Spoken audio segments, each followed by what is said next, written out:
کامیابی کے عنوان پر تقریروں کا یہ سلسلہ میری کتاب دا الٹیمیٹ سکسیس پر مبنی ہے۔ فلسفہ کامیابی کا ان کا کتنا عجیب ہے یاروں، ہاتھ یا پیر کا ہنر دکھانے والے کو بھی وہ خدا بنا دیتے ہیں۔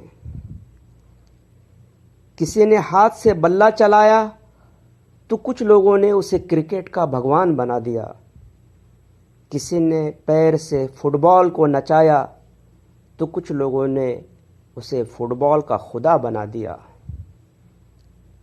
کچھ لوگوں کی ایسی سوچ پر مجھے حیرت ہوتی ہے۔ کیا کسی انسان کے کسی ایک پہلو کو دیکھ کر اسے اتنا کامیاب کہا جا سکتا ہے، بتایا جا سکتا ہے کہ اس کو بھگوان یا خدا تک کا درجہ دیا جا سکے؟ کامیاب کون ہے؟ کامیابی کی ڈیفینیشن کیا ہے؟ دوستوں، کچھ لوگ دولت کو کامیابی کا پیمانہ مانتے ہیں، اس لیے ایسے لوگ ہر دولت مند شخص کو کامیاب ترین انسان سمجھنے لگتے ہیں۔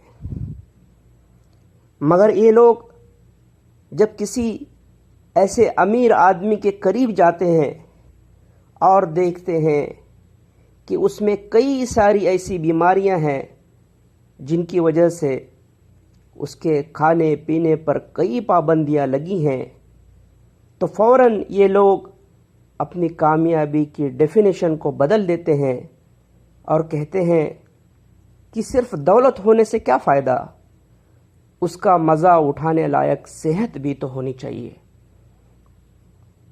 اگر کسی کے پاس دولت اور صحت دونوں بھی ہیں مگر دل کا سکون نہیں، چین نہیں، نیند نہیں، آرام نہیں، بہت زیادہ سٹریس ہے، اور ان سب کے لیے ایسے شخص کو ہر وقت اینگزائٹک سیڈیٹو دوائیاں لینی پڑتی ہیں، تو پھر سے یہ لوگ کامیابی کے ڈیفینیشن کو بدل دیتے ہیں اور کہتے ہیں کہ دولت اور صحت کافی نہیں بلکہ اس کے ساتھ دل کا سکون بھی ہونا چاہیے۔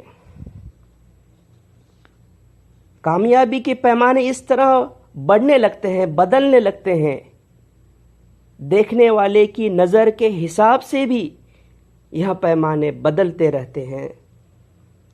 جس کے پیر نہیں مگر باقی سب کچھ اس کے پاس ہے تو ایسا شخص یہ کہے گا کہ میرا سب کچھ لے لو مگر مجھے پیر دے دو۔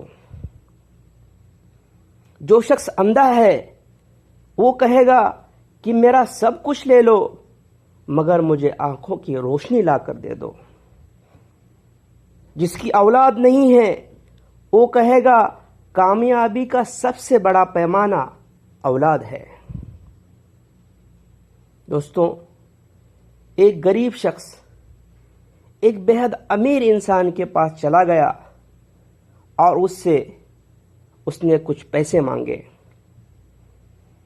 امیر نے کہا ٹھیک ہے، میں تجھے چاہے جتنی دولت دوں گا فری میں، مگر مجھے یہ بتا کہ اس کے بدلے تو مجھے کیا دے گا؟ غریب انسان نے کہا آپ کے لیے تو میری جان حاضر ہے۔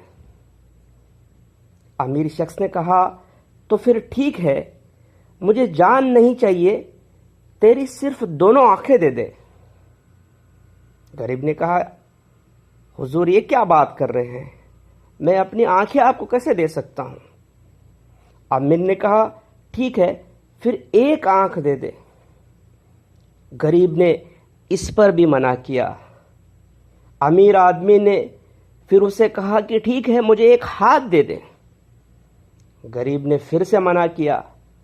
امیر نے کہا ٹھیک ہے، پھر مجھے ایک پاؤں دے دے۔ امیر نے کہا کہ نہیں، میں اپنا پیر آپ کو نہیں دے سکتا۔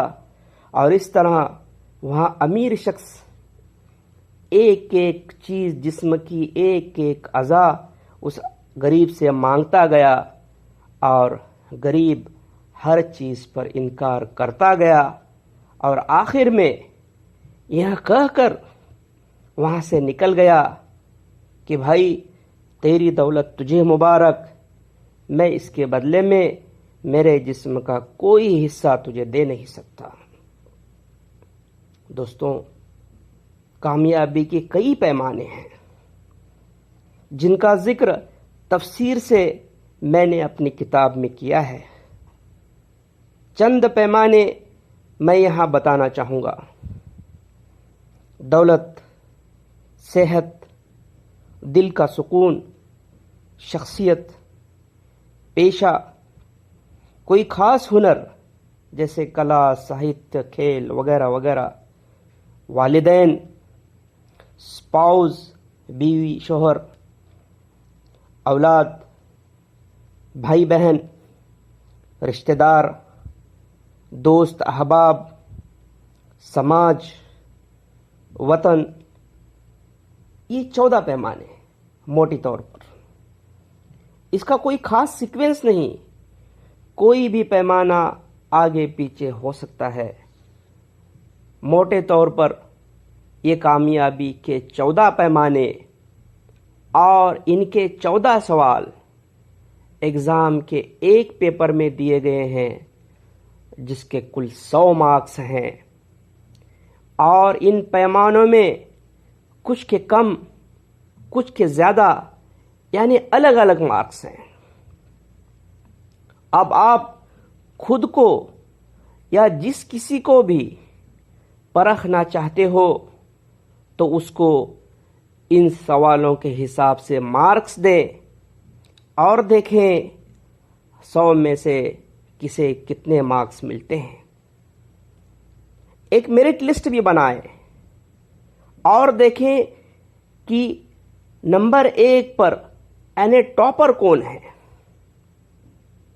جب آپ کو پتہ چلے گا ٹاپر کون ہے تو یقیناً پھر آپ اس ٹاپر کو کامیاب ترین انسان کہنا چاہو گے، مگر ایسا کہنے سے پہلے میں آپ سے کہوں گا کہ بس 1 منٹ رک جائیں اور مجھ سے ایک صحیح حدیث سن لیں، اس کے بعد پھر آپ فیصلہ کریں۔ سنن الترمذی حدیث نمبر 2320 اور سنن ابن ماجہ کتاب 37 حدیث نمبر 4249 میں راوی سہل ابن سعد رضی اللہ عنہ سے روایت ہے کہ آپ صلی اللہ علیہ وسلم نے فرمایا، اگر اس دنیا کی حیثیت اللہ سبحانہ تعالیٰ کے پاس ایک مچھر کے ایک پر کے برابر بھی ہوتی تو اللہ ایمان نہ لانے والوں کو پانی کا ایک گھونٹ بھی پینے نہیں دیتا۔ میرا یہ ماننا ہے کہ اس حدیث کا مطلب نہ ٹھیک سے سمجھا گیا اور نہ اس کا مطلب ٹھیک سے سمجھایا گیا۔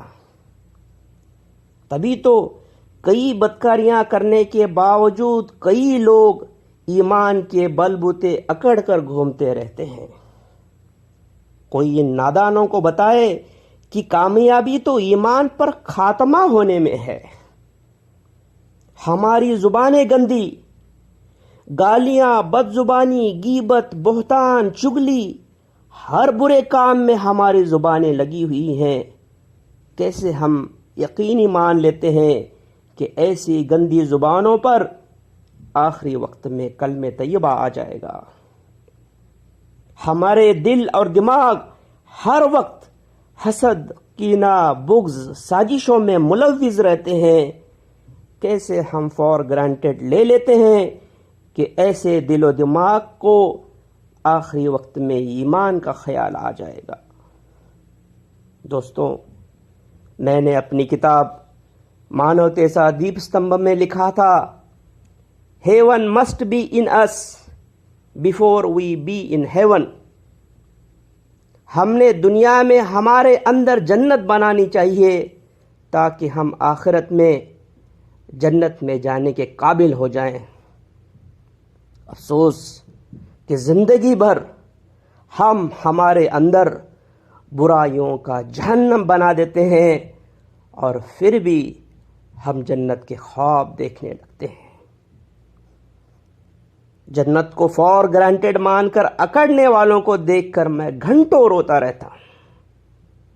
جس آخرت کی کامیابی کے لیے ہمارے آقا علیہ السلام، تمام انبیاء علیہ السلام، صحابہ رضی اللہ عنہم، تابعون، تبع تابعون، اولیاء رحمۃ اللہ علیہ نے زندگی بھر ہر طرح کی قربانیاں دی، ہر قسم کی تکلیفیں اٹھائیں، اس کامیابی کو ہم جیسے گنہگار کتنا آسان سمجھ لیتے ہیں۔